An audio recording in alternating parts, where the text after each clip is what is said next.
Hi బిగులు, చూసారా కొత్తిమీర అయితే ఎంత ఫ్రెష్గా ఉందో. ఈ కర్రీలో కలుపుతుంటే ఆ స్మెల్ అయితే ఎంత బాగుందో, కడుపు నిండిపోతుంది అసలు. ఆ స్మెల్కి అయితే చాలా అంటే చాలా ఫ్లేవర్గా ఉంది. ఎప్పుడెప్పుడు తినేయాలా అనిపిస్తుంది, అంత బాగుంది కొత్తిమీర స్మెల్ అయితే.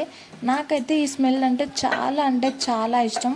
మరి మీలో ఎవరికైనా ఇష్టం ఉంటే ఖచ్చితంగా లైక్ చేయండి, కామెంట్ చేయడం మాత్రం అస్సలు మర్చిపోకండి.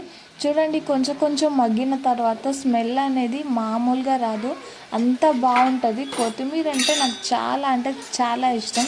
ఆనియన్స్ అంటే ఎంత ఇష్టమో కొత్తిమీర ఉడకంగా అంతే ఇష్టం.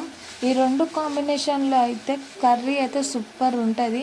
ఏ కర్రీ చేసుకున్నా ఉడకంగా ఆనియన్స్ కానీ కొత్తిమీర కానీ రెండు లేకపోతే కర్రీ అనేది పర్ఫెక్ట్గా అస్సలకి కుదరదు.